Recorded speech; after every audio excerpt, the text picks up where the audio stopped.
forward, 6'8", 210 from Arizona State, number 33, Sam Williams. At center, 6'10", 255 from Petersburg High School, number 2, Moses Malone. At one guard, 6'1", 181 from West Texas State, number 10, Maurice Cheeks. And at the other guard, 6'3", 190 from Southwest Louisiana, number 22, Andrew Toney. The head coach, Billy Cunningham, assisted by Jack McMahon and Matt Gukas, and trainer Al Domenico, the Philadelphia 76ers. And now, let's meet your Indiana Pacers. Starting at one forward, 6'6", 205 from Arkansas, number 8, Toney Brown. And the other forward, 6'11", 240 from Ohio State, number 32, co-captain Herb Williams. At center, 7 feet, 250 from Missouri, number 40, Steve Stepanovich. At one guard, 6'4", 190 from Indiana, number 6, Jim Thomas. And at the other guard, 6'1", 180 from Purdue, number 14, co-captain Jerry Sichting. The head coach, George Erving, assisted by Donnie Walsh and Mel Daniels, and trainer David Craig, your Indiana Pacers.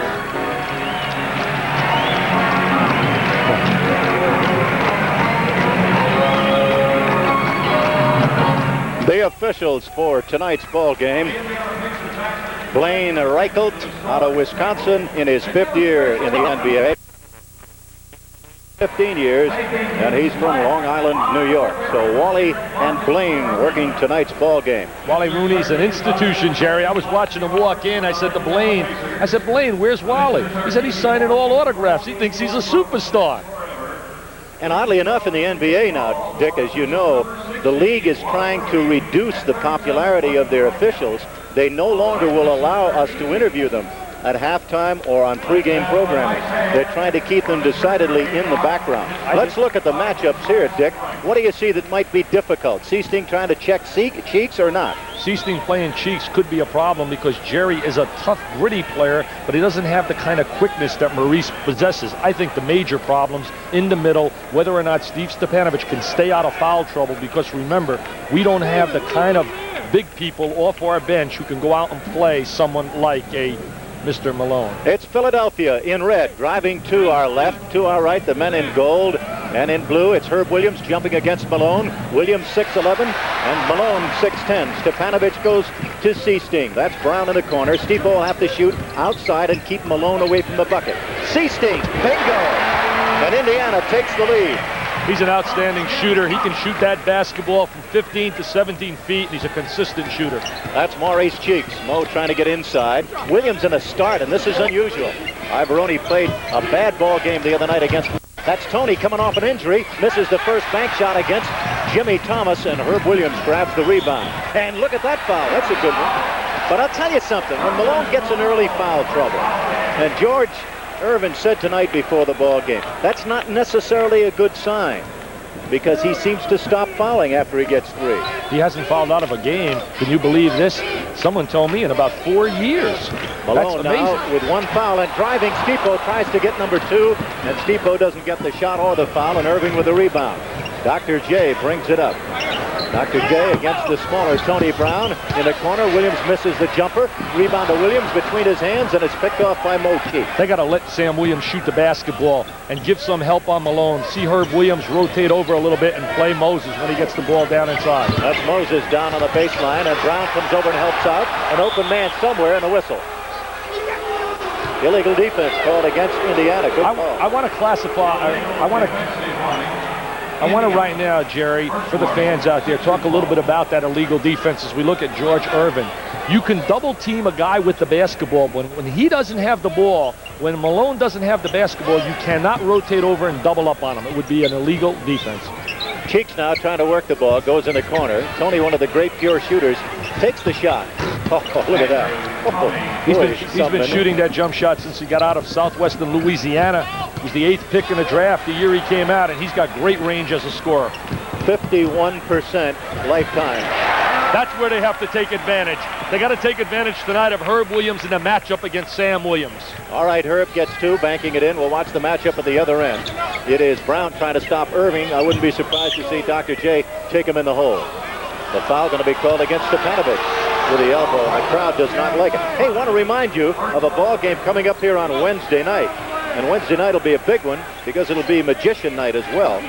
A big promotion. Blackstone the Magician performs in concert after the game. That's the Doctor dropping one in as we talk about Blackstone the Magician. He's been a pretty good magician throughout his great career in either league, the ABA or the NBA, traveling against Williams. You mentioned Julius Erving. He's been an absolute class performer all throughout his career, both, as you stated, at University of Massachusetts. In the ABA, he played with George Erving with the Virginia Squires. And we're going to talk about that. Dr. J will be on with Jan Odell and George Erving at halftime. We hope you'll be on hand for that one. Should be an interesting halftime show.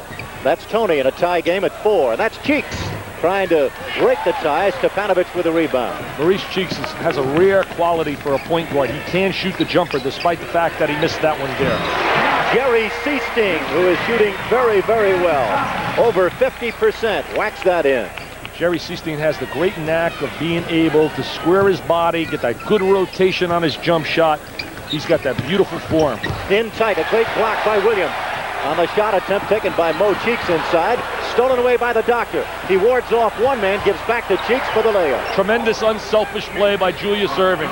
Great penetration with the dribble, draws the defense to him, finds the open man, delivers it for the layup. And the ball game is now at 6-all. That's Sichting against Cheeks. Stipo drops the ball and gets it. They have gone into the hole. That's where they want Williams against the youngster. And he takes him down further, scores, basket counts, and he's blocked on the arm. That's exactly great strategy right there. That's exactly what I was talking about a little bit earlier. George Erving doing a solid job getting a one-on-one. There's Herb Williams down inside. He's got tremendous size over Williams and takes it right to the basket. Very intelligent play in that series. Both of these ball clubs are good rebounding teams. Indiana leads the league in rebounding. And Philadelphia is the #1 team in offensive rebounding. Jerry, when you got Moses Malone on the floor, great cut right there by Toney without the basketball. He still doesn't look well on that ankle, though, does he? Doesn't look as quick. But Mo Cheeks is quick. Boy, he could pick a pocket at 12 paces. That's Toney. You don't have to have a good leg to shoot that well. That's an outstanding tandem. Cheeks and Toney really play well together. That's 3 possessions, 3 turnovers, and you're not going to beat Philadelphia, Jerry, turning the basketball over, especially when we talk about unforced turnovers. Really just not careful with the ball. Philadelphia leads by 1. Malone outside. If he hits that one, you're in trouble. You know you're in trouble all night. He misses it, and Stipo gets it, and Indiana brings it back. Jimmy Thomas. That's Brown alone. Stipo has the rebound ripped out of his hands by Malone. Oh, you have a great example there of the tremendous strength of Moses Malone. He also has that great knack of going after almost every rebound like it's his last meal. A timeout on the court, and on the LS Air scoreboard, it is Philadelphia 10, Indiana 9. LS Airs, the official store of the Indiana Pacers. This is the Pacer Television Network.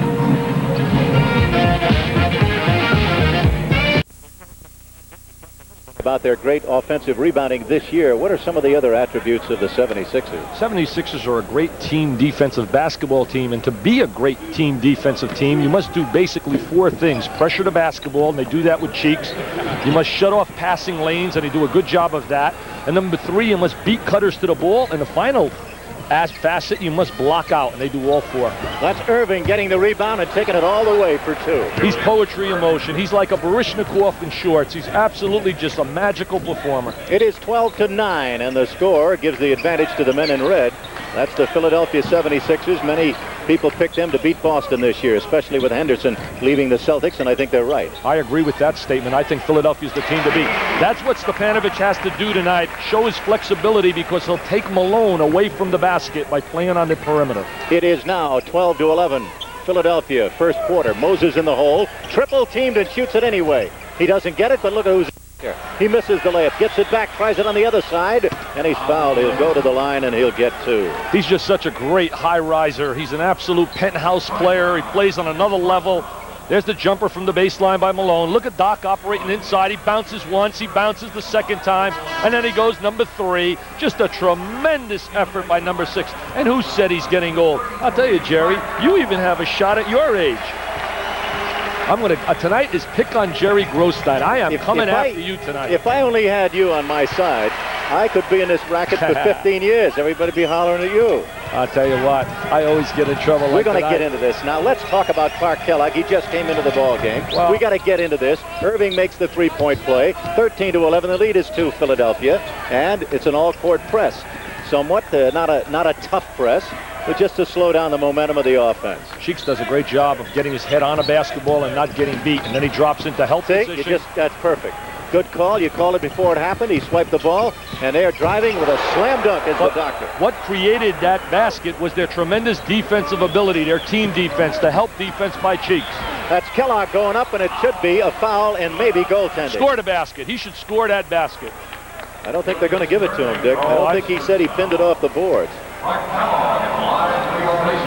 I don't believe they're going to give it to him. Here's the doctor's last dunk as he brought it the other end after the steal by Cheeks.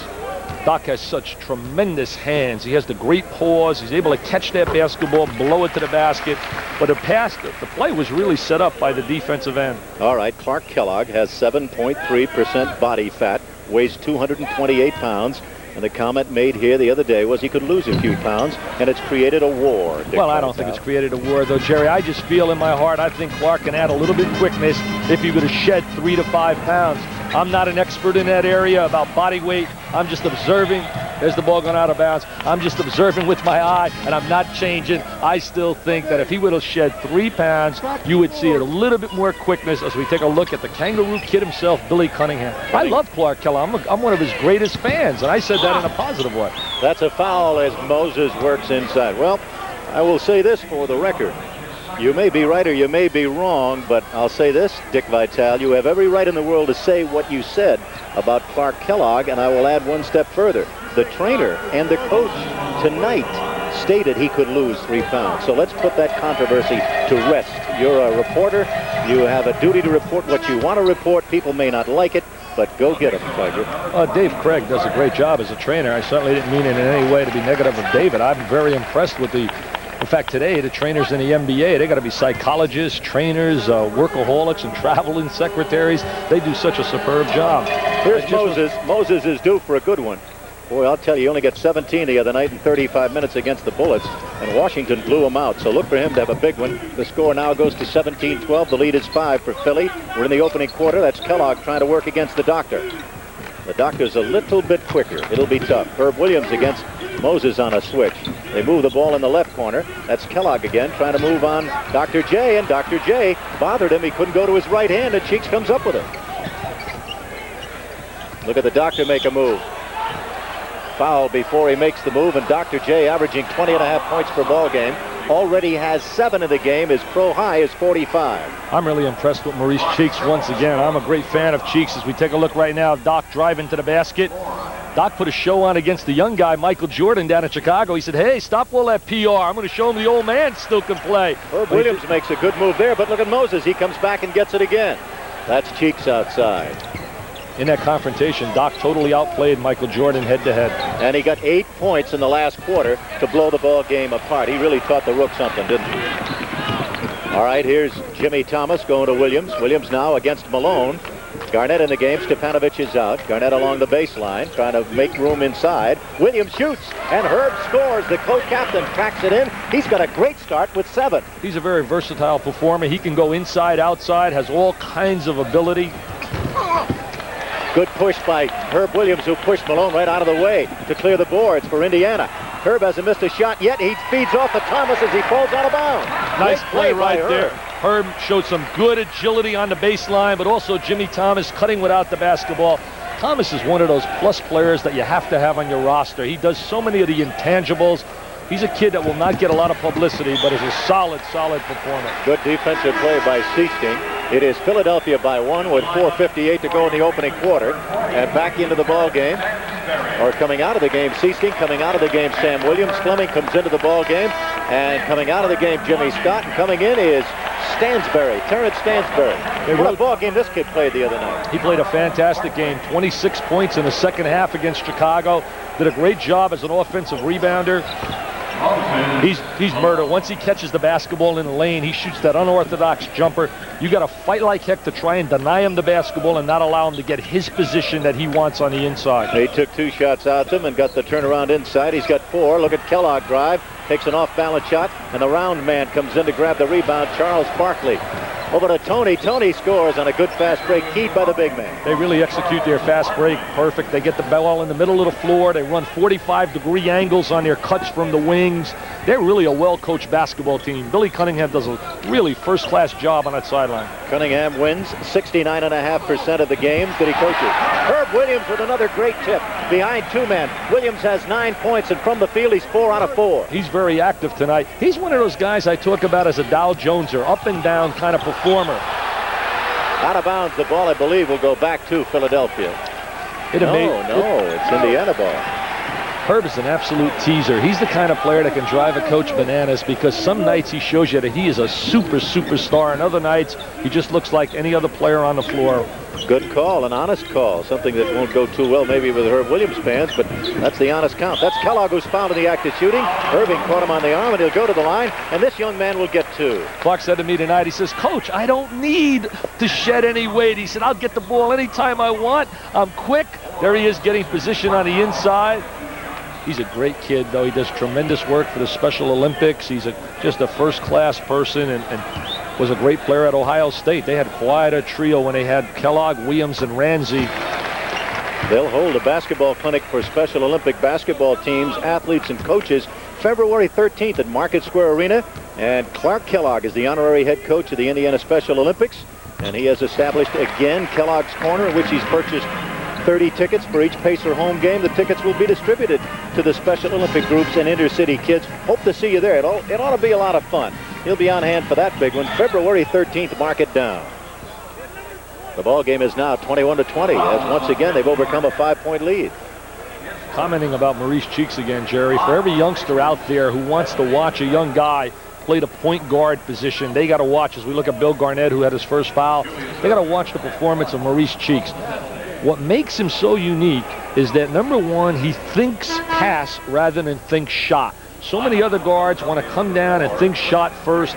He's very unselfish, and then he really punishes himself on a defensive end. And that is really what really separates him from so many people. And Jack McMahon deserves all the credit, the assistant coach, for finding Maurice Cheeks out of Chicago, West Texas State. He was a second-round draft choice. Jack McMahon has the record for selecting the greatest draft in the history of the game in his first year with San Diego, the old Rockets. That was a great draft for a lousy ball club. Toney's shot is good. What I mean by that is he got some talent that went on to play well, and he got into the playoffs. An amazing job. He's really a very knowledgeable guy. I love talking basketball with him. You know what was really interesting tonight? I took a cab ride. It was too cold for me to drive over from the Hyatt, and the cab driver... Well, listen, Dick, let's lay it on the line. You're too cheap to buy an overcoat. I've heard that from the players. You're probably right about that. You got to buy all the money that Mel and Herb are paying you. You got to buy an overcoat. That's Garnett driving. He's got it in and out. Oh, boy. Oh, he got robbed on that tough drive. He isolated himself. He really likes it here in a Pacer uniform. He said, I feel a little bit more comfortable. I'm getting some playing time. There's Garnett now working one-on-one. He's going to take it up strong. He gets inside position on Barkley.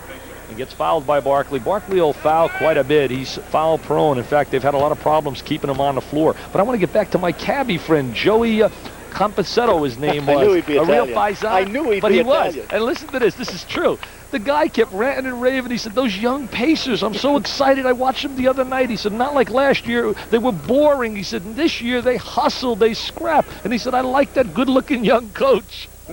What did he say about the announcer? Oh, he said, who was that clown? Who was that clown, Vitale? Who was that clown? And you said he's in the back of your cab, Turkey. I said, here he is, right here. It's 23-22, the 1-point lead for Philadelphia. Toney on the back line, Barkley and Malone up front, and Richardson, who just came into the ball game, has been starting. He's 6'3" on the back line. We have 13 seconds to go on the timer, 3 minutes to go, plus 10 in the first quarter.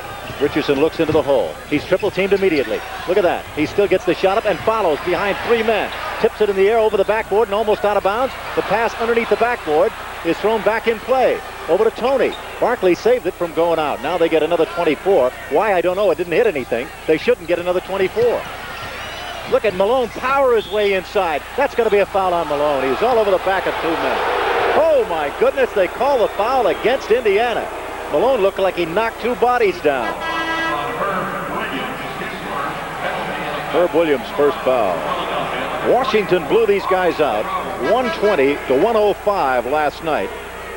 And Moses struggled, and so did Dr. J. A timeout on the WTPI scoreboard. It is Philadelphia 23, Indiana 22. WTPI 107.9 FM. The top for Indianapolis.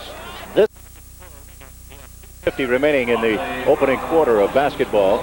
Moses will get a pair. The score is 23 to 22 as the young Indiana Pacers, who play here on Friday night against Kansas City, are playing well against the 76ers. Bobby Jones in the ball game. Mo's shot is good. Dick Vitale, you talk about stats, and everybody wants to know which team scores the most and which team plays the best defense. What's the key? I think the key is the differential. I think the key is definitely the margin of difference. Whenever you talk about a team, you look at Philadelphia, they score at 116 points plus a game and give up 108. When you get a +8 margin in the NBA, that's a tremendous. Look at that play right there. Herbie Williams, make me look good. Be a superstar, Big Herb. Takes it to the goal one-on-one and says, hey, I am on fire tonight. Get me the rock, Coach. 5 in a row, Coach Vitale, for Herbie Williams. He's got 11. And it's 25 to 24 Philadelphia. But Moses goes to work and gives it over to Barkley. And Barkley gives it back to Moses. Or I think Moses goes in for the score all alone. That's Garnett going back the other way and beats Toney and beats Malone. That's one of the great assets of Indiana this year. Running the basketball up the floor, beating the defense in transition. Tremendous basketball and getting the ball quickly out for the quick score. Malone has 10 points in the ball game, 11 for Williams. They're the leading scorers. They got Williams playing him now, and he's locking on a box. Bobby Jones misses, and the man who's done it all, Williams, grabs the rebound. That's Stansbury giving it in forecourt to Fleming, who had the great ball game against Chicago the other night. Garnett with it. Looks to the cutting man. Kellogg beats his man and banks it up and blows the layup. But he beat his man, Bobby Jones, one of the better defenders in the league. He did a great job of getting inside position. Bobby, who is, as you mentioned, an all-defensive performer, allowed him to beat him to the ball. And Garnett grabs the rebound. He out-positioned Bobby Jones. Hey, I like Garnett. Garnett is really going to be a productive player in the Pacer yellow uniform. A bucket here puts Indiana into the lead. There's the cut play over to Fleming, who's fouled, and Byrne goes to the line after that super duper performance the other night against Chicago. What's really amazing, look at the cut without the basketball, and there's the foul right there. But here we take another look. No way should a guy be able to cut down the lane as we look at Fleming taking the ball to the goal. Nobody's stepping out on the screen. See what happens there, Jerry? He's coming off a screen. The guy that's being screened's got to step out and hedge and give a lot of help. He hits at the foul line only 70%, which is not good. No, he's got to work. I tell you, if I were Vern Fleming, I would live in a gym. I said it during our first telecast, shooting the jump shot off the dribble, without the dribble, and also on the free throw line. Tom Newell and I were talking once about this on the phone, the director of personnel, and I really believe that this kid can make himself a better shooter because he has so many other positive aspects of his game, his quickness, his jumping ability. He's got a great attitude. Back in the ball game with that shot. It's a 1-point lead for Indiana. Garnett steals the ball against Jones. Slam dunk. Hey, Wyoming, he's playing like a cowboy again. Jerry, they tell me in a WAC conference when he became the 4th player selected in the draft, he was awesome. I used to speak to Smokey Gaines, the coach of San Diego State, about him, and he told me there's a turnover.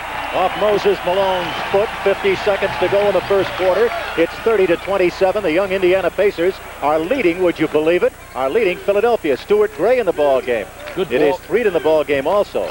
Coming off the back line, Sedell Threet. The shot's missed. Malone with a rebound. He bobbles it but gets it back. I was teasing Stuart Gray. I said, Stuart, you know I pick an all-airport team. Guys that look good at the airport and get no PT playing time. I said, Stuart, you're a leading candidate to make my all-airport team as Richardson hits the jumper. On the play, Malone tripped over Stuart Gray, landed on one of the landing gears, and down he went, and no injury. They're both up. Unintentional foul. I don't think Moses is mad, and I know that Stuart isn't. The score now is 30 to 29 with 14 seconds to go. We'll count you down on the 10-second clock. Jerry Stewart's a real project as he lays a screen. He never really had any real... He never had a real chance to play in a post especially at the low post area, and they really have to work with him and teach him big man moves. Three, it misses the shot. 2 seconds, 1 second. It'll count if it goes. But it doesn't go, and that's the end of the first quarter. At the end of the first quarter, the score, the Indiana Pacers 30, the Philadelphia 76ers 29. This is the Indiana Pacers Television Network.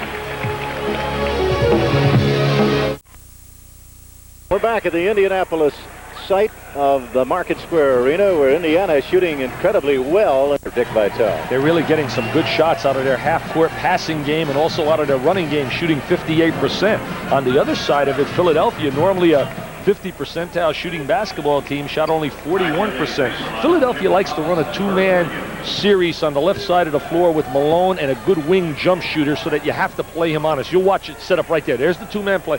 No, they overloaded that time. No basket. Let's bring you up to date on the starting lineups. Clark Kellogg, Herb Williams, Bill Garnett up front for Indiana. And Jerry Sichting, the co-captain, along with Herb Williams on the back line with Jimmy Thomas. That is Sedale Thrift, or Sedale Threet, rather, not Thrift.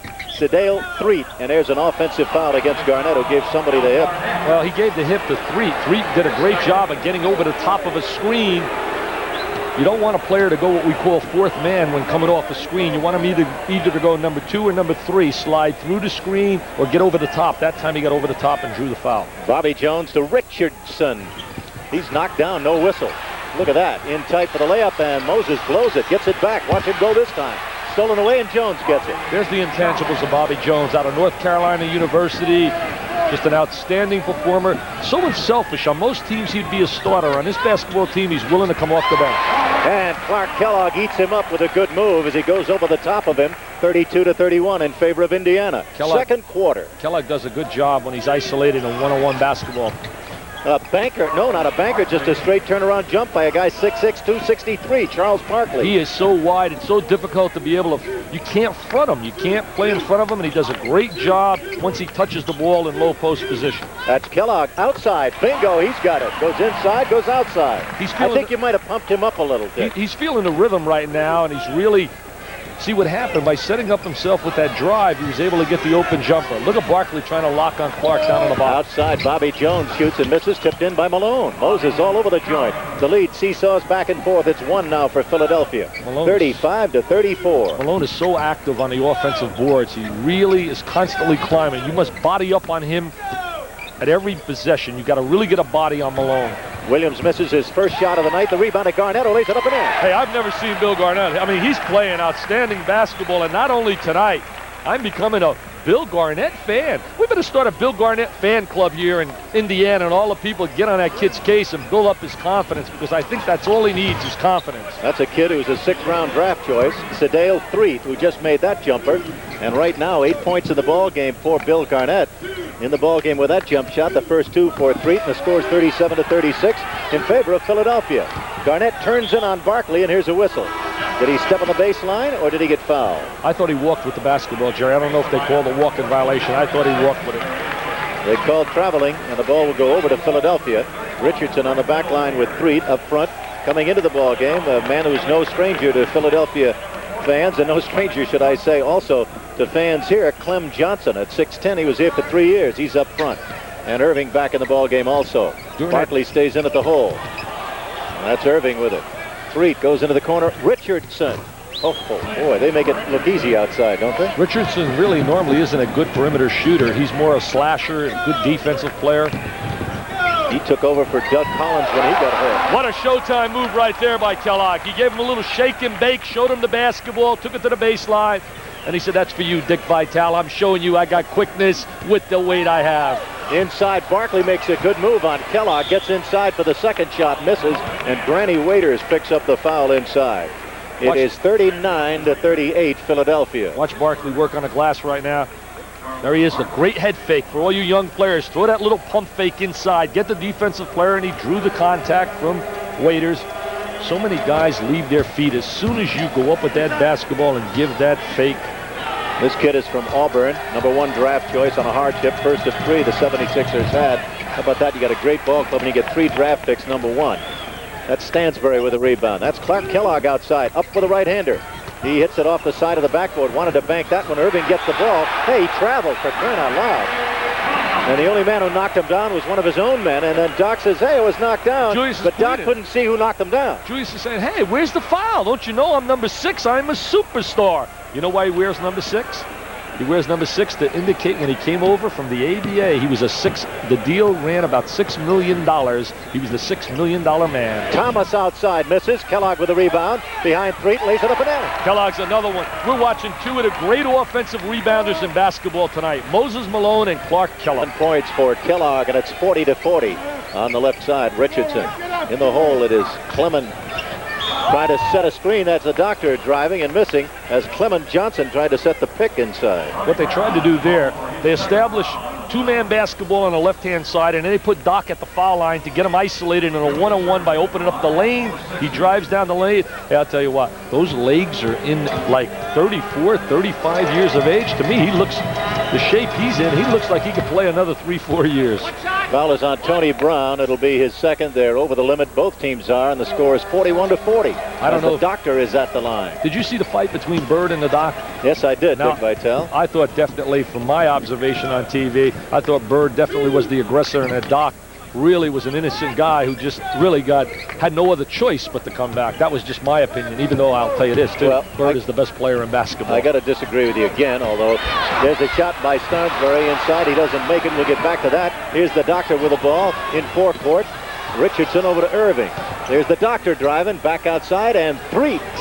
An air ball, and look how Kellogg out-rebounded Barkley. Can't shoot too many more like that. You go from NBA to CBA.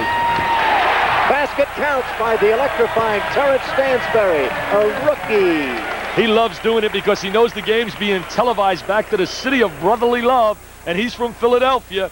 Take a look at Stansbury. Do it, Terry. Show all the people back home in Philly, the Temple All-American. He's saying, look at me, Mom. Look at me take it to the goal. And Mrs. Stansbury's jumping up in the living room out in Philadelphia. Before the ball game, he was not found in the act of shooting. The basket counts, and the foul is against Philadelphia's Johnson, who belted Waiters. So Waiters scores at the line. But the basket did count, which means the Pacers lead by 1. Or in the second quarter. Street has it, brings it up. Getting back to that Bird fight with Erving. It was difficult to see who started it, although we heard from the grapevine that it was started by Bird's elbows. That's a backcourt violation.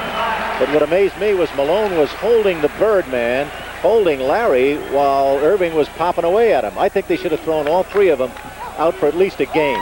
1 or 2 games. But I'm not the commish. That's Waiters outside. Missing. The rebound is up and in by Thomas. Jimmy Thomas, nobody blocks him out. I thought the commissioner really did a good job in that he evaluated the past records of Larry and Julius. They never really had been involved in any kind of conflict. Yeah, but you got to throw him out of at least 1 game. You got to suspend him for 1 ball game. I disagree with Barkley misses. That's what makes this broadcast so great we can argue. Love to fight. Stepped out of bounds. Tough break for Indiana. It's 45-42. The Pacers lead. George Ervin is happy. His club is scrapping and battling, and we hope wherever you are, you're enjoying it, as I know they are at the Gateway Motel on Lafayette. They had a big sign up there today in their 16th. Come on down and watch the game. Pacers against Philadelphia. Waiters comes out. Stepanovic comes back in. That's Malone outside. Stansbury with the rebound. Stansbury gives you a lot of size at the guard slot. He's very active, moves well without the basketball. He's got a lot of size right now, and Cheeks down inside. Stepanovic inside, banks it and misses. Malone is 2 out of 8 from the field, and you know he'll get better. That's Erving trying to go one-on-one. Cross court over to Richardson. Moses, look at him keep the ball alive behind Stepanovic. He just never stops. He's a workaholic. He's a blue-collar man. I call the Doc a 3-piece suit guy. Looks like the guy at the bank. Does it pretty. Moses doesn't get it done in pretty fashion, but he gets it done. Timeout on the court on the LS Air scoreboard. It is Indiana 45, Philadelphia 44. LS Air is the official store of the Pacers. This is the Pacers. A big battle for at least honors to lead the ball club. 11 points for Herb Williams and 11 for Clark Kellogg. They're the leading scorers for Indiana. 10 points for Andrew Toney and for Moses Malone. 9 for the Doctor. And we have a ball game now with 6.5 to go in the first quarter. I beg your pardon, in the first half, the second quarter. And it's a 1-point Indiana lead. And Tony Brown will inbound at Jerry Sichting. Look at the shooting percentage of the Pacers.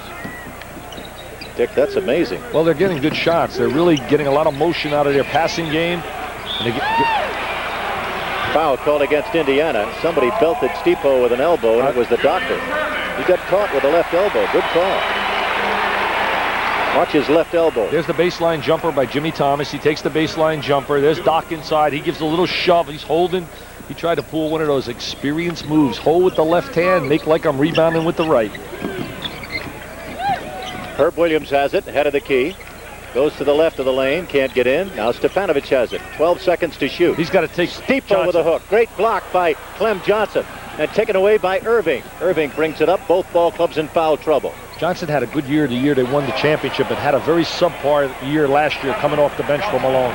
Johnson makes the play. Shoots normally 49.5%. Spent 3 years at Indiana. 6, 7, and 9.5 points per ball game. In those 3 years, never really has done a heck of a lot in scoring. Sichting has it, and it's 46-45 Philadelphia. Williams. And a foul called against Clement Johnson. He'll get 2. Clement Johnson, Jerry, he's one of those role players as we look at number 45. You're looking for him to give you 17, 18 minutes. There's Herb. He's isolated, takes the ball to the goal. Johnson rotates over in help position, makes contact on the arm. But he's a solid role player, the kind of guy that's flexible. He can give you some power forward time. He can give you some time at the post position, backing up Malone. And you got to have people like that. You can't have all stars on your basketball team. Stepanovic has been held at 2 points. Herb Williams at the line, looks for his 13th. This guy may replace Mark Ivaroni. He may see a lot more time. That is Clement Johnson. The shot missed, and Cheeks has the ball because he's in the doghouse now. They're playing him at the power forward slot. They usually use him just to back up Malone, but there's some real contact going down inside. Williams and Malone going at it. Let's see who they call the foul on. They call it against the superstar. They call 3 seconds on Malone. They call him locking inside. Herb was able to get him down into the lane. And Malone looks at Wally Rooney and says, "Hey, Wally, I'm Moses Malone. I make $2 million a year. You don't call that on me. I'm the Rolls Royce man." Brown. 48-46 Indiana. Walter Mitty special. Tony Brown from out of Arkansas. What a story he is when you think about a guy who was out of basketball, not even in the CBA, and here he is. Oh, little words going on out there. Between Malone and Herb Williams. Hey, go please tell Herb. You got to be smarter than that. Don't pick anything out with Mr. Malone. Billy Cunningham, the back of his head, barking something on. I'll tell you, you don't want to get Moses mad. It's like when Kareem gets mad, he goes on a scoring tear. When Moses gets mad, he knocks down backboards. And Stipo will come back in the game very shortly to get some more beef in there. Williams is trying to block out or three-quarter.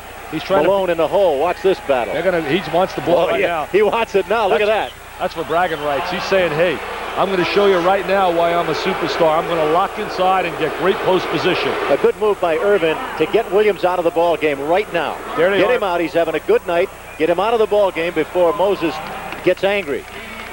Well, not so much getting angry as much as getting himself really deep into foul trouble, Jerry. They're going to just keep going down inside the Malone, and he's almost unstoppable once he gets on that box inside. Herb's got 2 fouls on him. Stipo's got 2. Stipo back in the ball game. Moses at the line.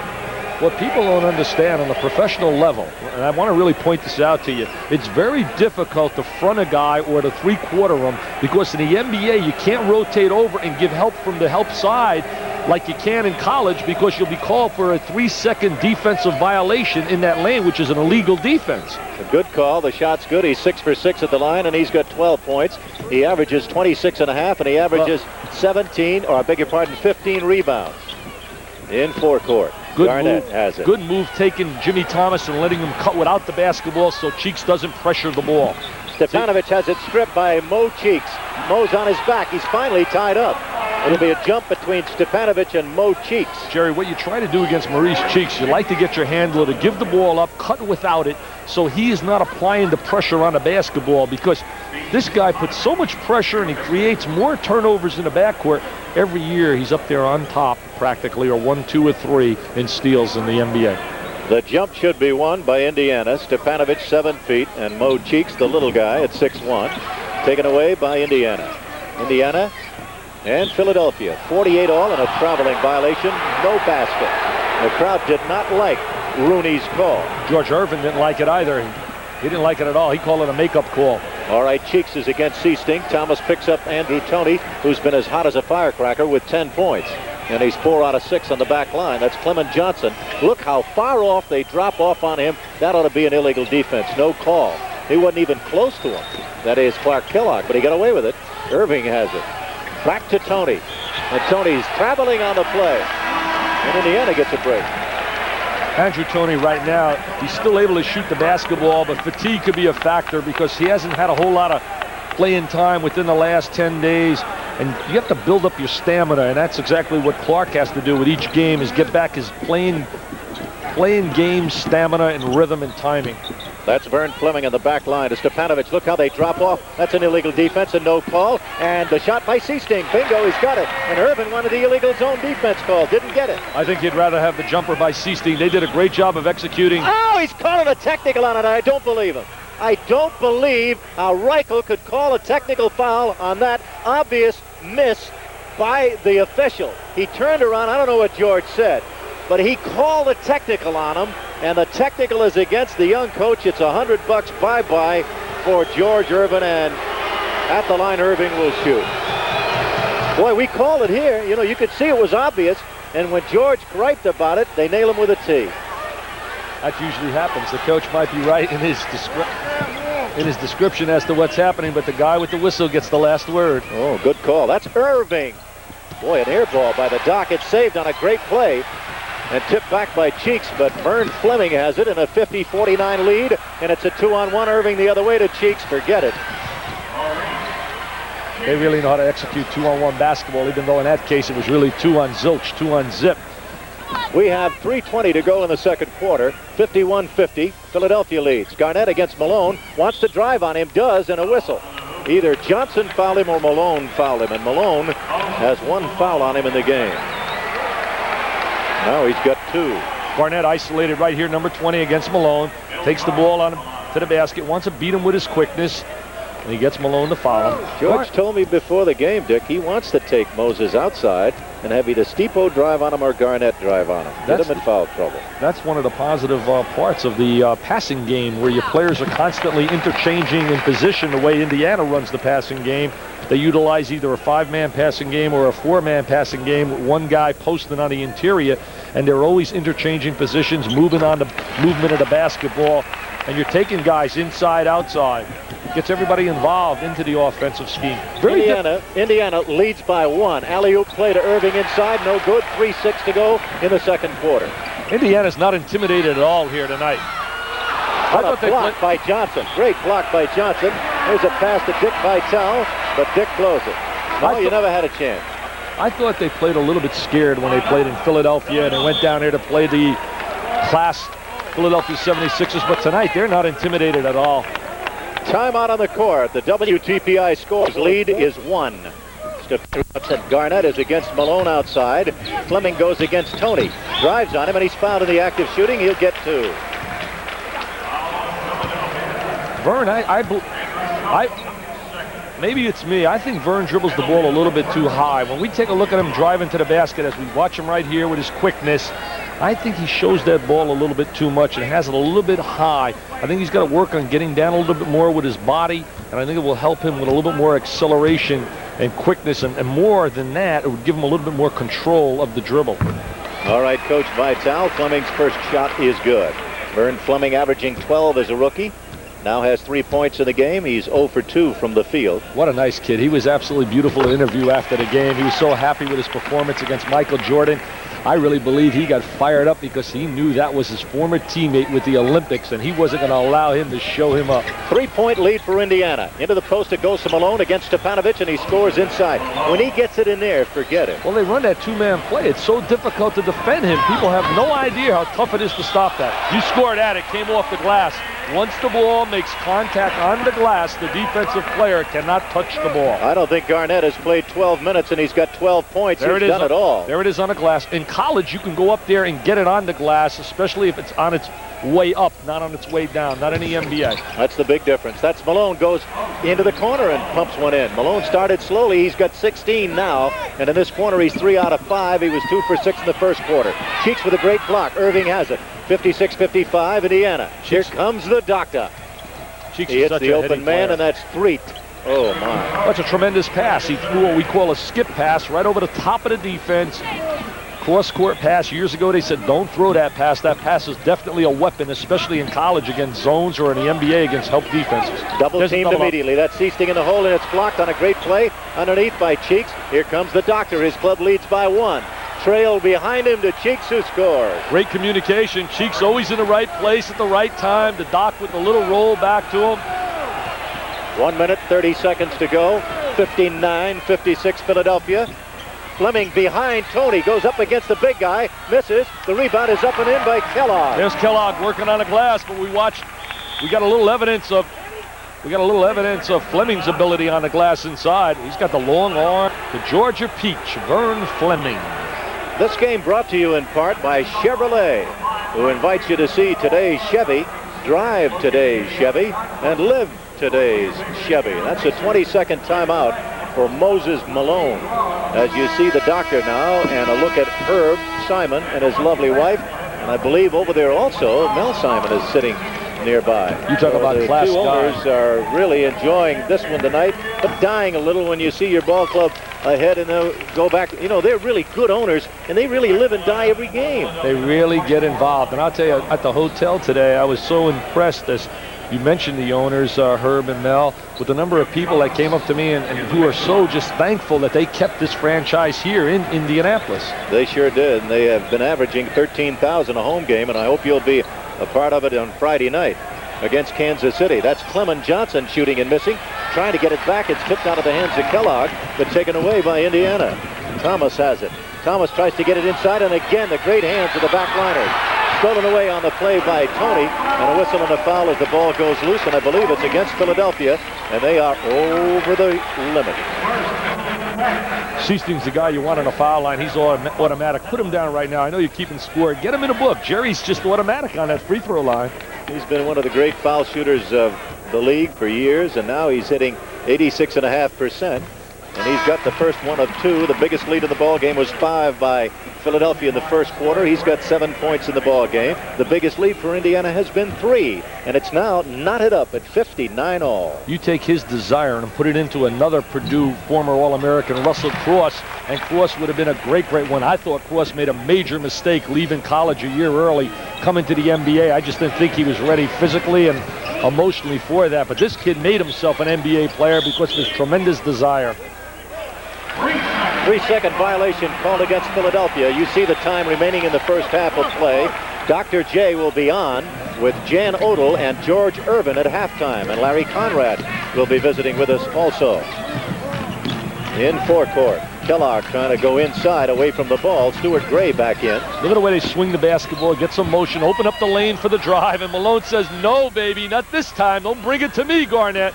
Cheeks keeps it alive on a tremendous play. He misses the shot, and a foul against Maurice Cheeks, and Billy Cunningham is about to have a heart attack. He's so upset. He's jumping around. The Kangaroo Kid is doing it. Down to our left with 25 seconds to go in the first half of play. Stansberry comes back in for some offense, and coming out of the ball game will be a tired Bill Garnett. Now watch the press by Cheeks and by Toney. They'll try and swipe the ball and get it back with an all-court press.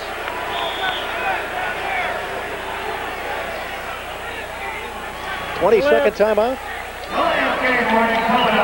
Yeah, you're only entitled to one 20-second timeout a half, and they already used one, Philadelphia. He let him make a change, and coming out of the ball game is Cheeks. So they make a change, a substitution, no timeout, just the officials' timeout. They look like they're in a 1-2-2 set, spreading out. Going to run Sichting off the screen maybe as he runs down the clock and play a little two-man basketball. Good move getting Gray on the floor right now for a minute or so. There's the screen.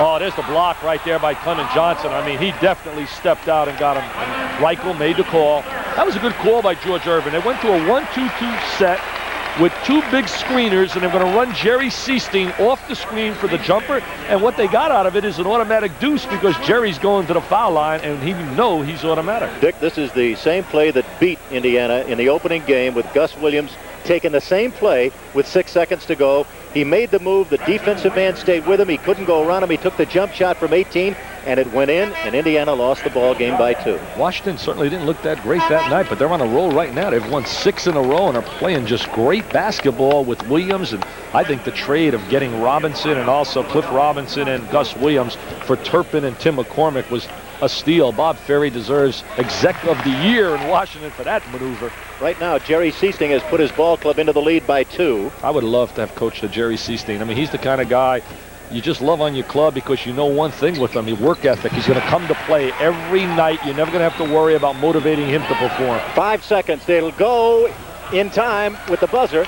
Let's see. There's 1 second left, and that's it. That ends the first half of play. A great first half for Indiana. They've taken this great ball club right into this one. They know they're in a dogfight, and Billy Cunningham knows it as he goes away for the intermission break. Don't forget Larry. The force, and he's been that way the last week or so. He's been such a contributor off the bench. We talked about earlier as we look at, there's some guy that better see a clinician and lose some weight, huh? Maybe he wants to play a little hoop. But, you know, a guy we talked about, Jerry Sichting, shooting free throws. I'm going to give you one about Jerry Sichting. Jerry Sichting learned how to shoot free throws from a guy by the name of Sam Alford at Martinsville High School. Sam Alford is Steve Alford's dad of Indiana, who led the nation in free throw shooting.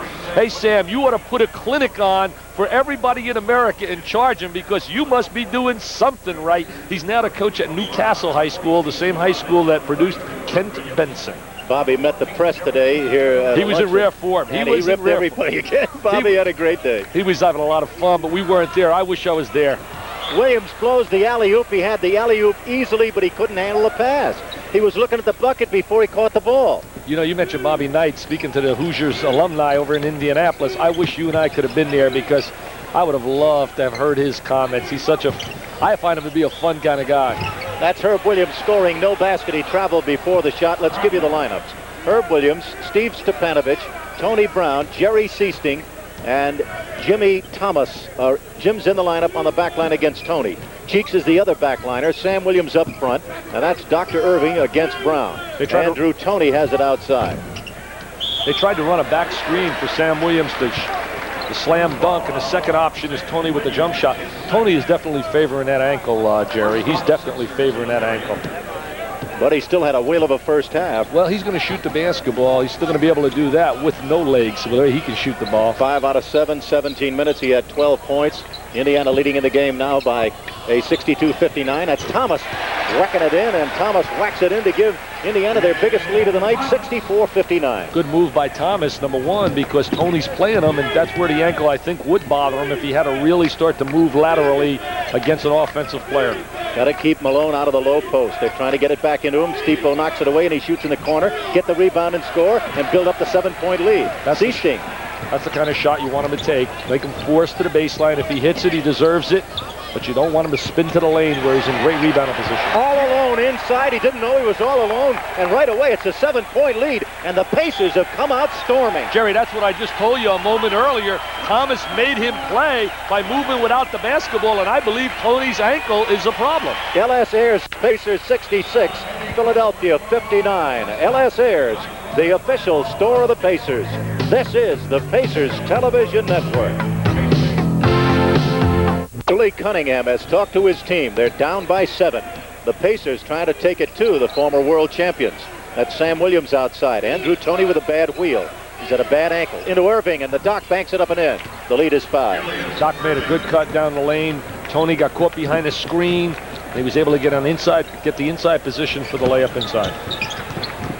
He's got a bad left ankle. That is Toney. That means he shouldn't be able to move quickly from his left to his right. Can't push off on that ankle. That's Williams with a bad shot. Just a little too anxious on the play. Moses with a rebound. Moses has 8 boards now in the game. Good defensive transition. Indiana's getting back, making them play 5-on-5 basketball instead of the vintage fast break of Philadelphia with the number game, 3-on-2, 2-on-1. And usually their defense keys their offense. That's a good rebound by Stepanovich. Indiana leads by 5 with 9.5 to go in the third quarter. That's Brown. It's rejected by Sam Williams, I believe. Sam's got great legs. He was a great jumper out of Arizona State when he played on a club that had some tremendous talent. Great tip that time by Sam Williams. He can really leap. That's his greatest asset, his bounce off the floor. More bounce to the ounce, Sam Williams. 6'8", 215 from Arizona State University, 66-63. Jimmy Thomas, a long one, and the rebound. Look at Stipo out-battled two men, but it's rejected by Malone, and it's jammed up and in. A fine play by Herbie Williams. Herb Williams and Stipo really working the offensive boards. Herbie's got 14 points, Dick Vitale. Stipo doesn't have a lot of points, but he's playing Malone tough. He's letting him earn anything he's going to get down inside. He's fronting him right now on a whistle and a foul. Yeah, you're right, Dick. His effort tonight will not be seen in the scoreboard, but he's really worked Moses. Kellogg will come back working in the right now ballgame. down inside, trying to three-quarter him. There's the jumper, forced on a baseline, but he draws the fouls. Toney was such a player for Southwestern Louisiana. Raging Cajuns. Foul to be called against Indiana.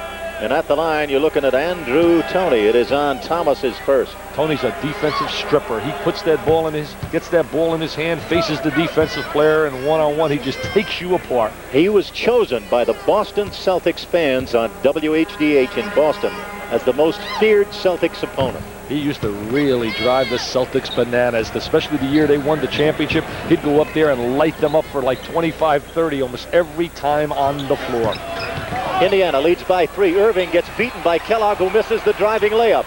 Malone keys the quick offensive rebound or defensive rebound, and the Doctor makes a defensive mistake and gets the bunny on the other end. That's what you have to shut down. You got to eliminate the layups they can get in transition, and it's very difficult to do all night long against the kind of running attack they have. That's why Malone is so tough. He gets the ball for you. Sichting gets the bucket, and it's 70-67. Just a heady performer, knows how to get free along the baseline, doesn't have that great quickness, the tremendous acceleration, but Jerry Sichting knows how to play with the head as well as with his feet. 12 points for Sichting, and he fouls Erving on a double team. It'll not be a two-shot foul, I don't believe. I think it was before the shot. There's Erving right now. Sichting's going to reach in with the left hand, makes contact, but they'll take it out of bounds. Toney misses the shot, and it goes off the fingers of Malone and out of bounds. They're a little lethargic right now, the 76ers. Right now is a good chance for you to get a little lead and run up a 4-1, 5-1 spurt and open up that gap. They look like they can be had tonight, Dick Vitale. Thomas trying to go in the hole and see what he can do against Toney. And again, the interception, a bad pass by, I believe it was Williams. And this is where they're at their best. Always trying to create an opportunity off their steals, off their forcing the turnovers. Stripped away momentarily, but Toney gets it back. Malone is now in position. He's got it. Jimmy Thomas doing what you have to do, doubling them up, going down inside to give some help. Thomas against Cheeks. Oh, great call by the official. That was a solid great call. There's no question about it. Great call. Jimmy ran right over the top of him. Yeah, give Blaine Reichel a great call on that one. Great position by Cheeks, who really got in the way of the drive. Cheeks would, I'll tell you something, Bobby Knight would love, I mean absolutely love to coach Maurice Cheeks. He's his kind of player. Bucket here, cuts it to 1. Cheeks keeps it alive. Doc misses it. Look at that pass. Oh, what a play. Is he a player? Is Maurice Cheeks a player? Great block by Williams, though. This time he fouls him, and they wanted a traveling violation. Should have had the walking violation. Should have definitely had it. Didn't get the traveling call. Should have had the traveling call. You take a look for yourself right here. There's the extra step. And now he goes down the lane. He takes it right at Stipo and Herb, and they meet the challenge. But oh, did he get away with one there. Moses Malone at the foul line. Moses Malone tonight has gone 6 out of 6 at the line. He's lean and mean this year, Jerry. He is hungry after what happened last year. Well, what happened last year was his owner blasted him, and he hadn't talked to his owner since last year. Jack I didn't know that. Oh, yeah. I didn't know that. Katz really took a rip at him. Said, hey, this guy's not worth the money I'm playing him. Moses hasn't talked to him since. But he's been playing like a bear this year. Oh, as if he wants to show his owner. It is now 70-69, a 1-point lead for Indiana. Toney forcing toward the sideline. You usually can force either sideline or funnel it toward the middle of the court. They're going to the sideline. Stepanovic comes out of the game, and Garnett comes back in a foul against Philadelphia. Don't forget, it's Kansas City in here on Friday night. Foul call on Maurice Cheeks, his third. 3 on Johnson, 3 against Brown, and 3 against Stepanovic. Those are the only men in foul trouble. Look at Garnett, who wants to take Clem Johnson in the hole, or is it Sam Williams? It's Williams and a violation or a foul going against Indiana. I don't know that call, what they found there. He's trying to lock for position inside, and they get a foul on Garnett, I believe. Yeah, you're right. I thought it was a 3-second, but you're right, it is a foul. It's like a quarterback. Malone handing off, setting the pick, and Williams blows the shot inside. Good play by Malone. Rebound taken away by Indiana. Indiana leads by 1. Williams should try and go on Moses one-on-one and drive by him. That's Kellogg against Erving. Great defense now set up. Boy, the defense of Philadelphia has been very good lately. Kellogg really has to be isolated a little bit more in the offense. I was talking to Donnie Walsh about some offensive concepts the other day, and he said they are planning to do a lot more in isolating Kellogg to take advantage of his great one-on-one ability. Cheeks will kill you out there. He bangs it in, and Cheeks now has 8 points. He averages 13.5. Kellogg has gone 6 out of 10, and Kellogg right now has pumped in a total of, I believe, 15 points. That's Kellogg inside, and he's fouled. That was set up by the penetration of Sichting, and then the little bounce pass that he dropped inside to Kellogg, who was locking on a box inside. You watch Sichting operate on a baseline. Cheeks is forcing him baseline, trying to get help, and there's a little dumps it right into Kellogg, and Kellogg's now going to go up strong and go to the foul line. Kellogg at the foul line this year. Goes up there, looking. Here come the two rooks. Fleming and Stansberry coming in together, both about 6'5", both with long arms, give you a lot of quickness. I like that rotation of George Erving. You know, George is one of those guys. I mean, if you can't play for George Erving, you can't play for anyone, Jerry.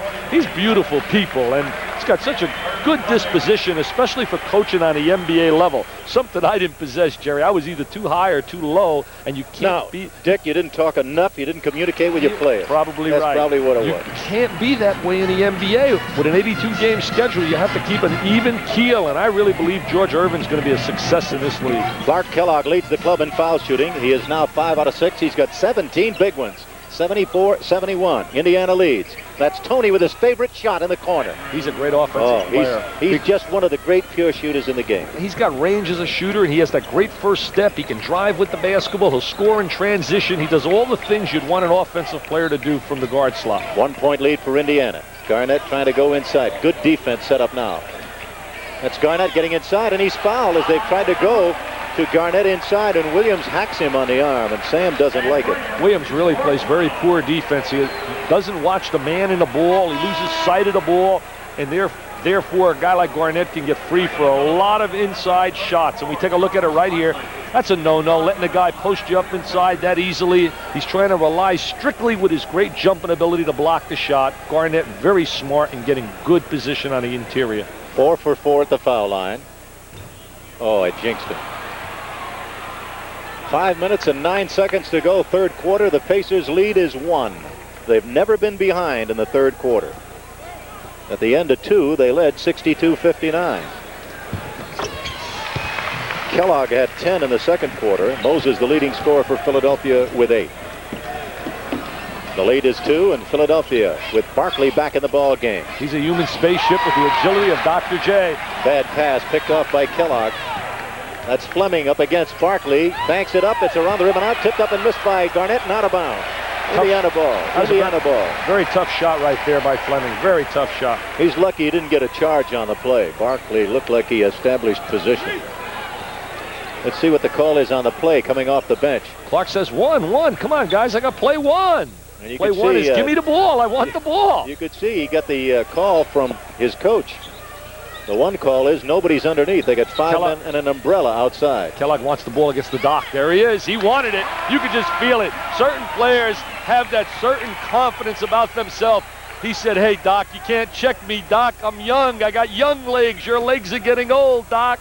7 for 11 on the night from the field. 19 big ones for Clark Kellogg. Erving outside answers the call, but doesn't get it. He tried to show Kellogg what he could do from there, and here comes Clark with the ball. The lead is now 4 points, Dick Vitale. They got to get a good shot in this possession right here. Field goal, offensive efficiency. Not a good shot, even though it goes down. Not really a good shot, but it went down. George Erving says, I love that shot, baby, as long as it gets nothing but net. 7 for 9 from the field for Williams, and it is 16 big ones for Williams. And for the other dynamo in the corner. 19 for Kellogg and a foul against Indiana with 3:55 to go in the third period. And it is 79-73. Cheeks shakes him with a little shake and bake, little yo-yo move, gives him a little stutter step. Stansbury's really got to work, Terrence, on his defensive ability. Beating a guy, we call it drive him, beat him, and turn him. You got to drive him to a spot, you got to beat him to that spot, and you got to turn him to where you can get some help. Matt Murphy's Chevrolet folks are certainly in attendance here tonight. Jan Henderson on hand watching the ball game. Hey, Larry, was quite an interview for you, boy. I'll tell you something. That guy can rap. He may take your job or my job. You know what I'm talking about. I'll tell you one thing. It'd be easy to take my job. I never get a chance to say anything. Oh, you know that's not true. I meet guys all over. They say, Dick, you're so quiet and introverted. That guy Gross is always on the mic. Cheeks gets one, misses the next. Stansbury gets the rebound. 15,031 are here tonight, according to Randy Dodd, our capable statistician. Fans are really coming out to follow this Pacer team because they do play exciting basketball. Has it knocked, I think, out of bounds? No, it was off his leg and out of bounds, and it goes to Indiana. And on the back line now is Sadale Threet, who's very, very quick. And he can shoot, too. That's Barkley taking the shot outside, and he doesn't get it. And Stepanovic out-rebounds the big man, Malone. Here's Kellogg against Bobby Jones. He gets a fake left, goes right. And Toney Brown in, shoots, and a great block and a jump ball called as Malone comes up with a 4-star play. Watch this. Kellogg, little shake and bake of himself. There he is now driving in the lane, leaves his feet, dumps it off to Brown. There's the help right now by Malone. Malone says, hey, Toney, there's no place inside for guys like you when I'm in here, baby. Thou shalt not enter the lane is one of Malone's commandments. 5-point lead for Indiana, third quarter, 3:10 to go. Hope wherever you are, you're enjoying Indiana Pacers television. Fleming's a tough defensive player. He really plays well defensively. Slam dunk by Malone as a nice cutting play. The left-hander missed by Cheeks, who's upset, but it's now 79-76. Indiana leads with the ball. Swinging the ball, good ball reversal. Swing it to side and make the defense have to really check you. Great ball reversal. They swung it from side to side, got the open jump shot. It's very difficult to defend people when they're moving without the ball, and you get good ball movement as well. Barkley inside, fights his way, tips it up and in. Hit the ball on the rim and no offensive goaltending, and he hit the ball on the rim, no question about it. They don't get the call, and with 2.5 minutes to go in the third quarter, it is timeout on the court. And on the WTPI scoreboard, it's the Pacers 81, Philadelphia 78. WTPI 107.9 FM, the top for Indianapolis. This is the Pacers Television Network. Back at the Market Square Arena, Jerry Gross and Dick Vitale, 81-78. It looks like the Knicks are leading Cleveland tonight, and I know you want to say something about Bill Cartwright. Well, Bill Cartwright's son, his 4-year-old son, is going to be undergoing heart surgery, and I certainly send our best wishes to little Jeremy. Bill out with an ankle injury. He's got more concerns now, though, with his son. Sichting misses outside. Malone with the rebound, and he's knocked down. It'll be a foul called against Indiana. You know, you evaluate this ball game, and the shooting has been outstanding for Indiana, but as you look at this ball game, this club, Philadelphia, Dick, you were remarking, they're just so dangerous. They look like they can explode on you in any instant, and it's almost like waiting for the guillotine to drop. I feel it's the danger zone right now. You're up 2 on them or 3 on them. They have a great spurt basketball team. They're a kind of team that can rip 11-1 on you, 9-1, 9-2, and just get out of the gate and put you away. And I thought there were a few moments in that third quarter, earlier part of the third quarter, where Indiana had them in a situation where they could have ripped off a bigger lead. Moses' shot gives him 8 out of 8 from the line. Now it's 8 out of 9. Oh, Philadelphia beginning to take the boards. Look how fast Reed is going up the court. Hits, oh, great block off the board. But it was not off the backboard. He blocked it. He took it to the backboard. Yes, as long as you take the ball to the backboard, that's a legal block. And don't hit it off the backboard first. It's 81-80. I love the way Indiana swings the ball from side to side. Constantly getting motion. Look at that motion inside. Fleming beat his man underneath. He beat Cheeks, but he couldn't get it to drop. And Moses with another rebound. Great offensive execution, except they come up empty without the layup. And this time, Barkley misses it. Williams had it, and it's stolen away by Bobby Jones. Back to Barkley, and he's fouled before the shot. And against Indiana, it will be the 15th foul, and a foul called against the Indiana Pacers, number 14. Barkley comes up with the loose ball. Sichting. There's Barkley coming up with the loose ball. Look at that guy's body. There's Sichting, bangs him on the arm. Herb made a mistake in that when he rebounded, he turned to the middle of the floor rather than turn to the outside, get the pitch out to the guard so he can run the ball up the court. Barkley hit 75.5% at the foul line. It's 81 all. That's the score. And Charles Barkley averages 13 a game. He's got 6. Now he's got 7. And for the first time in the last 2 periods, Philadelphia takes the lead as Charles Barkley. You talk about a guy that I would see to it that he lost some weight. Barkley, to me, should shed at least 15 pounds. You talk about a guy that they can give him all the tests they want. Good move by Stepanovic. Good second effort, Steepo. Great second effort. I'm from Missouri. I show you, baby.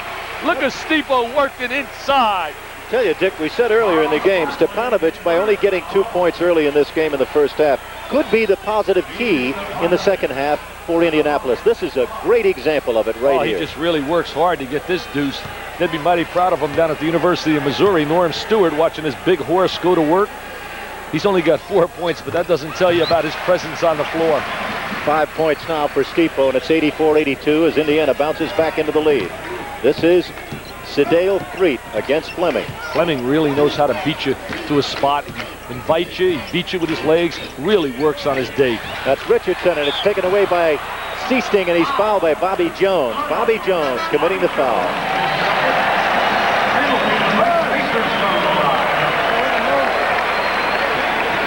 There's Sichting right now, comes up with the ball, and Bobby Jones makes contact with him. Number 24, he's been all defensive forward for a number of years. One of the true great defensive players in the NBA. The best today is Sidney Moncrief when you talk about a backcourt defensive wizard from out of Arkansas playing for the Milwaukee Bucks. Look at Sichting shoot a free throw. For every youngster out there, you watch a Jerry Sichting, you watch a Steve Alford, these guys have great concentration, good rotation, but they work at it. It's beyond me why more NBA players aren't better free throw shooters than they are. To me, that's a gimme. That's a gift. It's some part of your game you should really work on to develop. Look how they have taken Malone and put him in the corner. The lead is 4 for Indiana. Third period of basketball. Richardson shoots and misses. Good chance for the rebound for Indiana. Knocked out of bounds. It belongs to the men in blue and gold. And with exactly 42 seconds to go in the third quarter, Indiana has the basketball against an all-court press. Threet against Fleming. Richardson goes against Sichting. Sichting will go low and then come back out high, try and pop out for a little jumper. Let's see what he does if he gets a screen. 13 on the timer. 31 left in the third quarter. Two-man basketball. That's a set play. They ran a structured set, offensive set. Good shot. Got the shot they wanted into the post. Look at the steal by Williams. Herbie Williams steals it away from Threet. That's Fleming back over to Herbie. Reverse layup. No good. It's tipped back toward Bobby Jones. 13 seconds to go in the third quarter. A great move by Threet and a great block. Out of bounds it goes by Bill Garnett. Sensational. Garnett's really earning the plaudits of these fans. Many of them are standing up, giving a heck of a cheer for his performance. 86-82. You see the time left in the quarter. They can get a shot off easily. They'll look for Moses. Against Williams, will he go? Yeah, he does. He's long. Barkley gets the rebound. Barkley inside. Great block by Garnett again. Another sensational He play gets a standing by O. Bill Garnett. Look at the crowd. Standing ovation for Garnett. Oh, he's going to love it here in Indiana. What a play by Bill Garnett. Outstanding. And ladies and gentlemen, that ends the third quarter of basketball at the Market Square Arena before 15,031. We've got 1 quarter to go. At the end of 3, Pacers 86, Philadelphia 76ers 82, and this is the Pacers Television Network. Here so far tonight, it's Bill Garnett. Garnett has 13 points, but what a job he has done defensively. He's Mr. Dirt. He's that guy who puts his nose right in the ground and does it all. Philadelphia trailing the surprisingly aggressive and competent young Indiana Pacers, the youngest team in the league, but the youngest club in the lead right now, 86-82. Williams shoots in heavy traffic. That was a set play during the timeout that they ran for Williams. Bobby Jones blows it, but Barkley, trailing excellent, comes in and tips that baby in, and the lead is cut down to 2. Bobby Jones really got out on the break in transition, but Barkley did a good job hanging around the basket for the follow. Sichting, who had 2 3-point plays against Chicago the other night that were key plays. Over to Kellogg. He takes about 4 different fakes and scores. He really loves great head fakes. Knows how to use that dribble move, too. I think, Dick Vitale, you've given him something to think about. He told me tonight, he said, I'm quick enough to do it all whenever I want.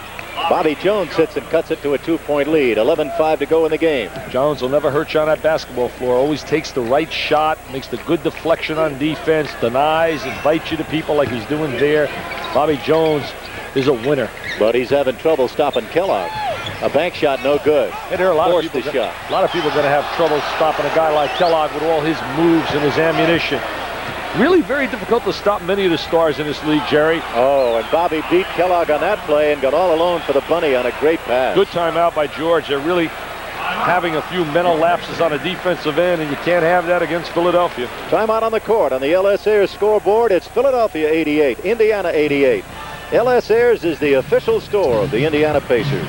This is the Pacers Television Network.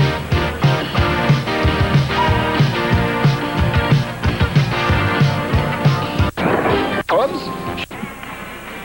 10 minutes and 40 seconds left to go in the ball game.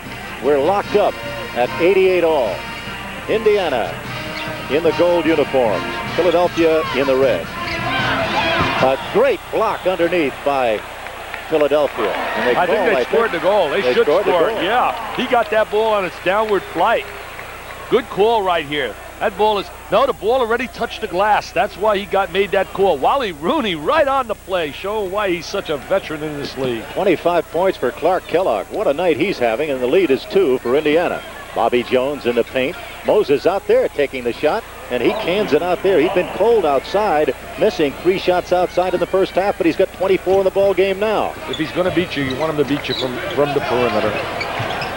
Clark Kellogg got it over to Stipo, and Stipo whacks it in. Stepanovic again demonstrating that he has range as a shooter. 7 foot, shooting the 18-foot jump shot. Oh, notice how Threet found the open man when he saw the double team. Great passing by Philadelphia.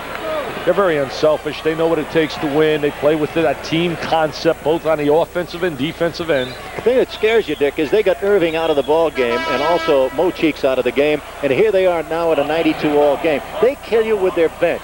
They kill you with their defense. They beat you by wearing you down. They're a lot like Moses, who's Mr. Relentless. They just keep working on you. They have so much personnel. They do have a number of people that are quality players. They have very few weak spots on their roster. I mean, you know, it takes many years to build that kind of roster. Into the hole with a turnaround jump by Barkley. Oh, if he comes into his own this year, I think they'll beat Boston in the World Championship. I really do. They've just got too much balance for Boston. The only thing is, can they put it together as a team? That's Jimmy Thomas. Misses, and keeping it alive and tipping it on the sideline and saving it on a great play is Erving. Malone tipped it over there, and that's Clint Richardson back in the ball game with 3. Look how confident they are. They act like they're going to win it going away, and they're in a tie game right now with 9 minutes to go. Threet's the kind of guy you can pressure a little bit in terms of forcing a turnover. They know where to go. The doctor knows how to operate when it gets down to what we call winning time. There's the defense of Philadelphia again. Threet goes on a 360. And bingo, they're up by 4 points. Threet with a really solid spin and pin move. This is the little spurt I was talking about, Jerry. They're so capable. You play them close, and they're so capable of getting that 6-1, 8-1 spurt on you. Out of bounds turnover called against Indiana. Boy, that one hurt. 116-85 in the fourth quarter. Boston over Golden State, 94-93. Make it 94. 8.5 minutes to go in this one, 96-92. Philadelphia leading. First Indiana Federal Savings Bank and your Pacers invite you to a theater on the wood right after the Milwaukee Bucks game. Don't miss our post-game cabaret Tuesday night after the Pacers-Bucks game, sponsored by First Indiana. The next 3 minutes are going to be really vital. If they're able to get out to an 8-10 point lead, it's going to be very difficult for a young team like Indiana to come back on them. It's important in the next 3 minutes. Clem Johnson kept it alive. Inside, Barkley keeps it alive. It's stripped away by Fleming. The doctor fights after it. And a good bounce pass over to Barkley while he's sitting down. Oh, look at him hit on the boards. I'm going to tell you, Clem Johnson and Garnett throwing elbows at each other. And they really were locked horns in that one. The action under the boards right now is ferocious. They got an offensive foul on Charlie Barkley. Boy, You take a look inside right now. Barkley pushes off with his body. These two are going to go at it. Garnett's not going to back away. Clement Johnson says, hey, don't come after me. Barkley's the guy that's throwing his weight around, and oh, does he have weight. Johnson's got 20 pounds on Garnett, but he didn't give ground. There's a great steal by Threet. Threet goes over to Richardson, slam dunk. Tremendous momentum builder right there. That's called Uncle Mo, where it swings the momentum your way. Hey, he was like Pac-Man. He just chewed up that loose ball. And the lead is 6. What a vital play that was against the rookie. Threet just gave him a lesson.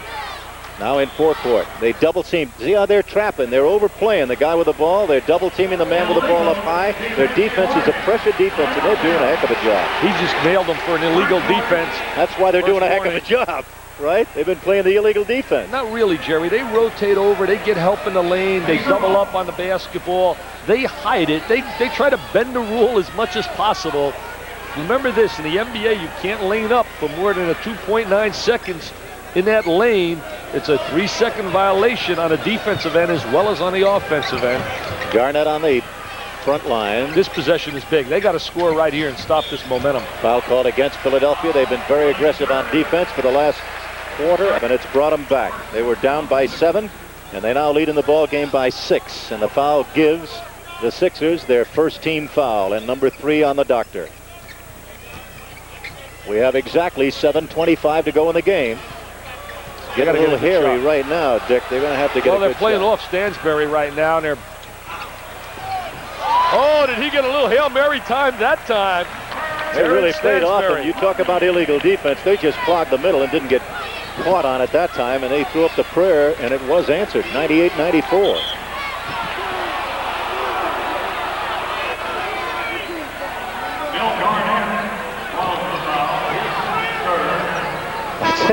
Stansbury getting chewed out by his coach, and he takes the coaching well. Richardson out of the game. Cheeks back in. You got to look out for his right-handed jump now. Stansbury's got to have vision. He's got a midpoint. He's got to see the ball in his man. He can't get caught staring. Every possession in the key moments, Philadelphia has converted. Right now the doctor has 18, 2 out of 4. Stansbury with a 21-footer. It's missed. That's Clement Johnson with a rebound, and it's 6:43 to go in the game, and the lead is 6. Erving's going to try and make it 8. They got to get Sichting back in the game, and they are right now. He's off the bench. That was a travel and no call. That's Threet in the corner. He misses. Look at Barkley with a rebound. And finally, Kellogg stops the momentum. They got to get the ball to Clark Kellogg. He's having a great night. Get it in his hands. That's a travel and a good call. Yeah, the bench right now, amazingly so. Indiana has outscored them on the bench 45-27. Boy, that's surprising. That really shocks me. Timeout on the court, and on the WTPI scoreboard, it is Philadelphia 100, Indiana 94, WTPI 107.9 FM, the top for Indianapolis. This is the Pacers Television Network.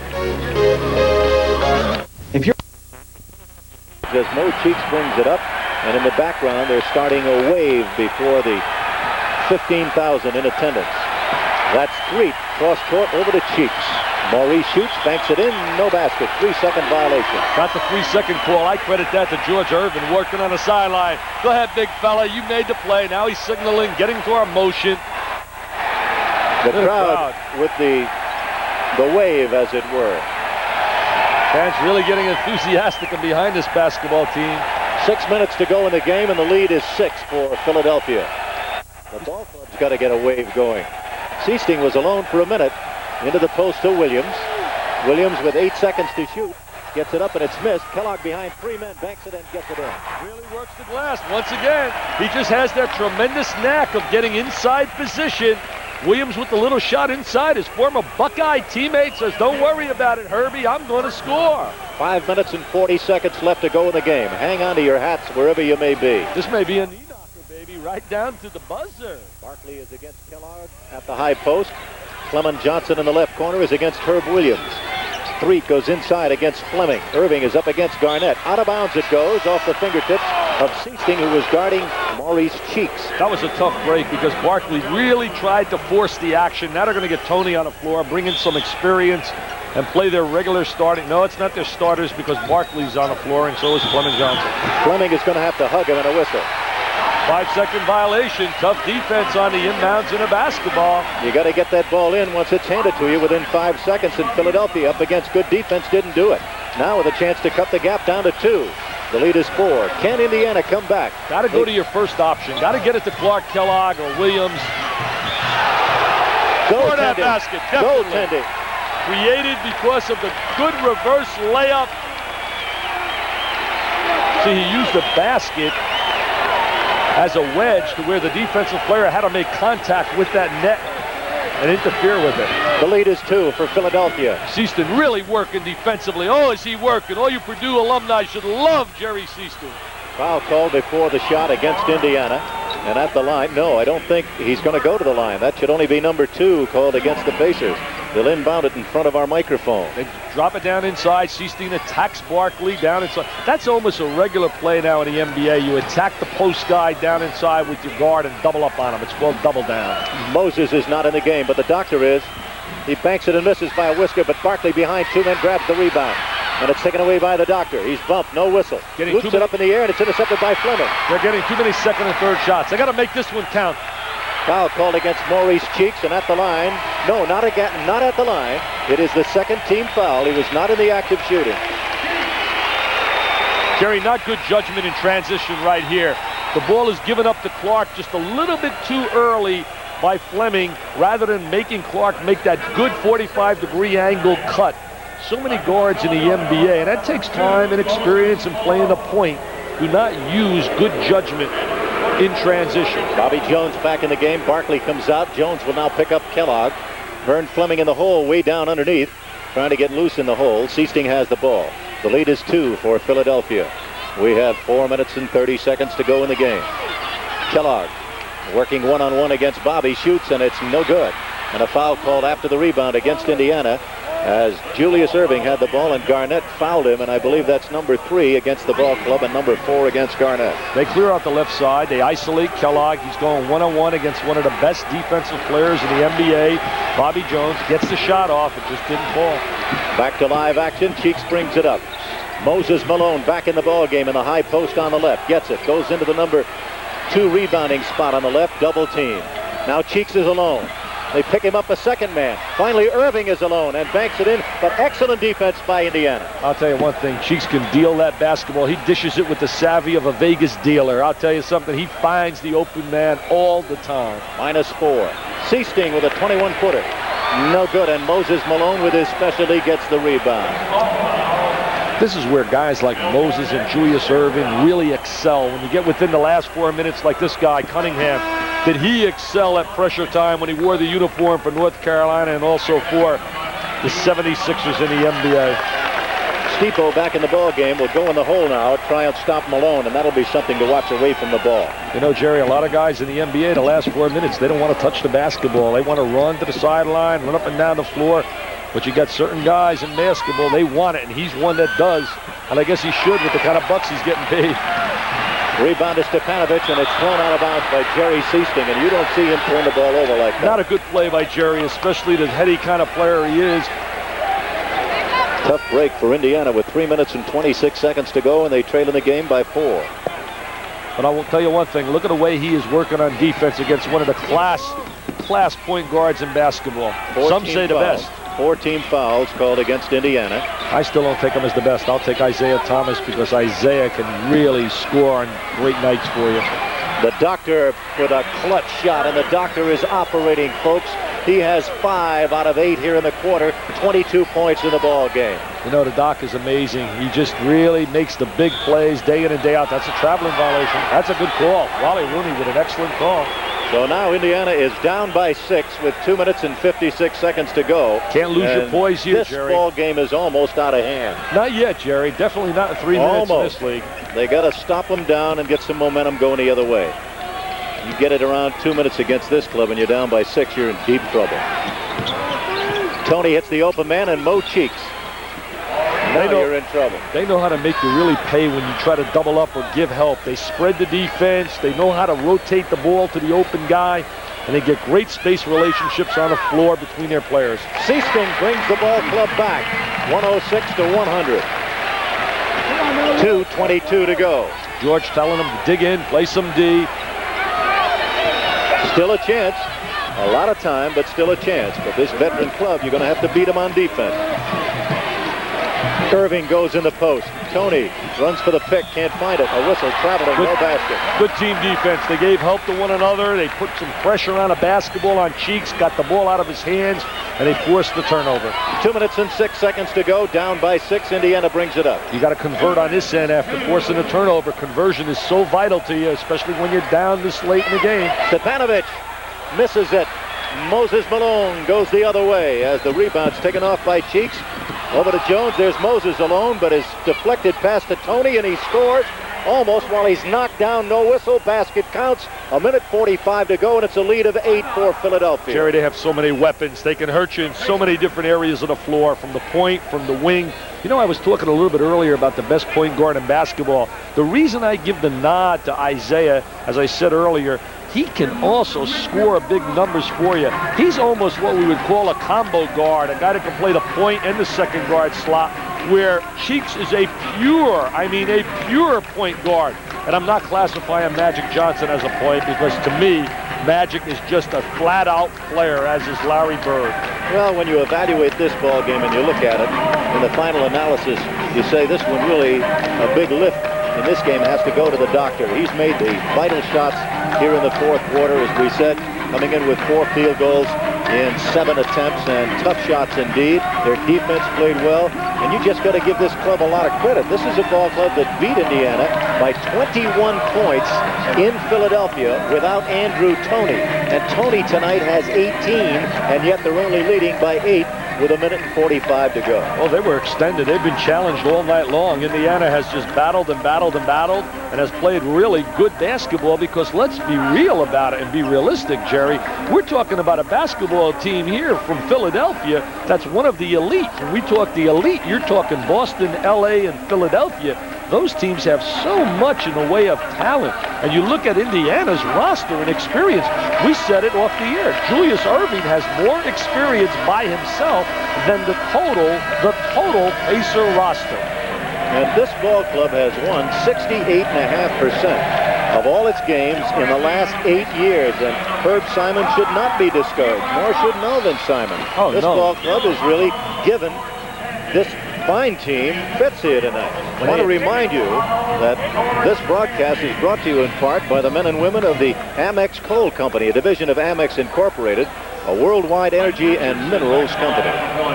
We hope you've enjoyed it. The outcome's not so thrilling for those of us who follow the Indiana Pacers, but we're back at them again at 7:30 on Friday night against Kansas City. Let's hope for a miracle here. You got to think a little bit about a three-point play right now. Sichting, Cheeks is such a smart player. He's coming out to check Sichting up on top, because look at that crowd. Jimmy Thomas scores it. He's a gutty performer. Bobby Knight certainly has to be proud of Thomas.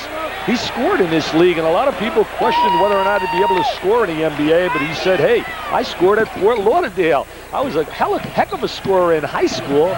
I just did what I had to do for Indiana. 6-point lead for Philadelphia. Malone to the bank. It's tipped in. And there's Bobby Jones. There's one of the intangibles, Jerry.